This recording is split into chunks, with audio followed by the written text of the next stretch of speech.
नमस्कार मित्रों, स्वागत है आप सभी का एम क्लासेस BW पर। तो आज के इस वीडियो में हम लोग पढ़ने वाले हैं प्रोटो हिस्ट्रिक पीरियड यानी कि आद्य ऐतिहासिक काल। इसके पहले वाले वीडियो में हम लोगों ने प्री हिस्ट्री को यानी कि प्रागैतिहासिक काल को पढ़ा था।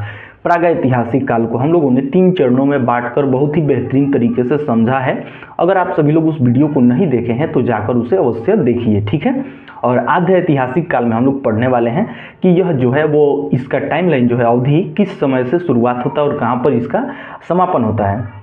आद्य ऐतिहासिक काल में किस किस सभ्यताओं को, संस्कृति को या फिर किन बातों को रखा जाता है हम लोग बात करेंगे। और आप सभी लोग वीडियो को अंत तक देखिए। वीडियो पसंद आए तो उसे लाइक कीजिएगा और अपने भाइयों बहनों तथा दोस्तों में, मित्रों में शेयर कीजिएगा। अगर आप सभी लोग इस चैनल पर पहली बार विजिट किए होंगे तो चैनल को सब्सक्राइब कीजिएगा और बेल आइकन को प्रेस कीजिएगा, जिससे कि मेरे आने वाला हर एक वीडियो का नोटिफिकेशन आप सभी के पास टाइम टू टाइम पहुँचता रहे।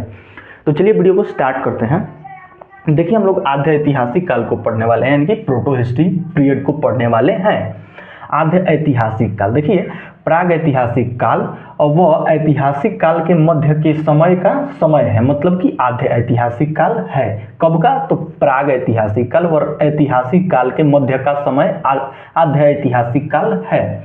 यह वो समय है जब मनुष्य भोजन प्राप्त करने के लिए खेती करना प्रारंभ कर दिया था। और वैसे खेती करना तो मनुष्य ने कांस्य युग और लौह युग से ही प्रारंभ कर दिया था, ठीक है। और उसके बीच का जो ये समय है, प्राग ऐतिहासिक काल स्टार्ट कब से होता है, एक बार इस पर भी हम लोग नजर डाल लें। तो देखिए, प्राग ऐतिहासिक काल 25 लाख से लेकर 20 से 25 लाख ईसा पूर्व से लेकर इसे 3300 ईसा पूर्व के बीच रखा गया है। और आद्य ऐतिहासिक काल का जो टाइमलाइन है वो 3000 ईसा पूर्व से लेकर 600 ईसा पूर्व के मध्य को बताया गया है, ठीक है। यहाँ से आप सभी लोग देख लीजिए। पहले आप लोगों ने क्या सुना कि प्रागैतिहासिक काल को कब से कब तक रखा गया है? तो 25 से 20 लाख ईसा पूर्व से लेकर 3300 ईसा पूर्व तक के बीच का जो समय है उसे बताया गया है प्रागैतिहासिक काल का समय, मतलब कि प्रीहिस्ट्री का टाइम बताया गया है, ठीक है। और आद्य ऐतिहासिक काल को 3000 ईसा पूर्व से लेकर 600 ईसा पूर्व के मध्य को बताया गया है। उम्मीद करते हैं आप सभी लोग समझ चुके होंगे। और देखिए, यह मनुष्य के सांस्कृतिक विकास का दौर है। इस काल में लेखन कला के प्रचलन के बाद भी उस समय के लेख को अच्छे से पढ़े नहीं जा सके हैं। वैसे जो था लिपियों का आविष्कार वो तो लौह युग में ही हो चुका था। उस समय लोग अपने आप को विकसित कर रहे थे, डेवलप कर रहे थे। इस समय जो था वो पूरी तरह से लिखने का ज्ञान हो चुका था। बट उस समय के जो लिपि है, जो लिखे हुए साक्ष्य कह सकते हैं पुरातात्विक जो स्रोत हैं मौजूद हैं, उसे आज पढ़े नहीं जा सके हैं, ठीक है। उसके बाद हम लोग देखते हैं, देखिए यहाँ से इस काल के संबंध में जानकारी पुरातत्व पर ही निर्भर है। और पुरातत्व स्रोत और साक्ष्य जो है वो क्या होता है, इसके बारे में हम लोग अगले वीडियो में चर्चा करेंगे, ठीक है। तो आप सभी लोग उसके लिए बेल आइकन को प्रेस कीजिएगा और चैनल को सब्सक्राइब कीजिएगा, ठीक है।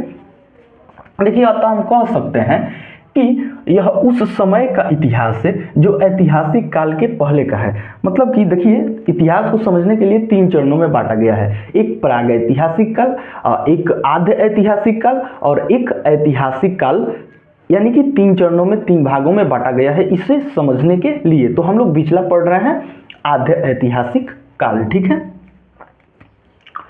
जो ऐतिहासिक काल के पहले का है, ठीक है।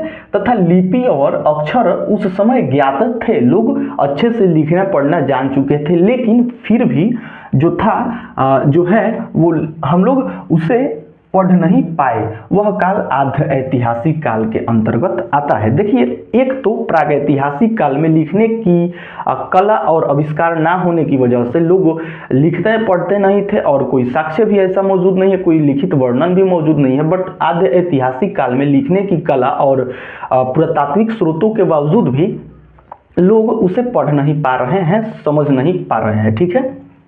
और एक चीज आप सभी को यहाँ पे बता दें, जो ये था सांस्कृतिक विकास का दौर था। तो उस समय देखिए, लोग परिवार में बसना समझ चुके थे और काबिले के रूप में, परिवार के रूप में रह रहे थे, भोजन बनाना जान चुके थे और खेती करना सीख चुके थे। लेकिन अब फ्री बैठना तो अच्छा किसी को नहीं लगता है, तो कुछ ना कुछ करते रहे होंगे।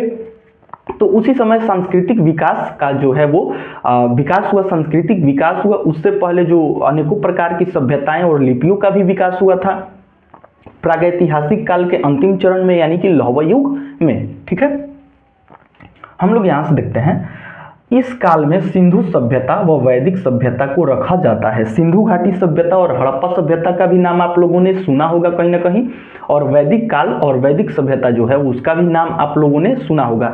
इन दोनों युगों को, सभ्यताओं को इसी आध्य ऐतिहासिक काल में रखा जाता है। आइए हम लोग आगे देखते हैं। देखिए, इस काल का समय 3000 ईसा पूर्व से लेकर 600 ईसा पूर्व के मध्य का समय जो है उसे बताया जाता है कि यह आध्य ऐतिहासिक काल का समय है। ठीक है, माना जाता है।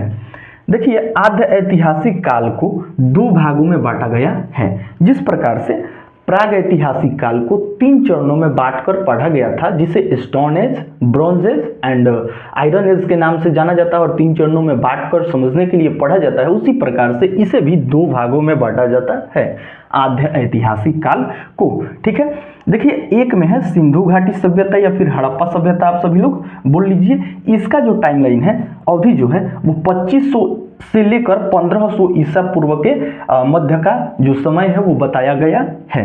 ठीक है, बीसी लिखे हैं, बिफोर द क्राइस्ट। ठीक है, और जो दूसरा है वो वैदिक काल है, वैदिक सभ्यता है। इसका समय जो है वो 1500 से लेकर 600 ईसा पूर्व के मध्य का जो समय है उसे बताया गया है बिफोर द क्राइस्ट। ठीक है, यहाँ पे बीसी लिख दिए हैं।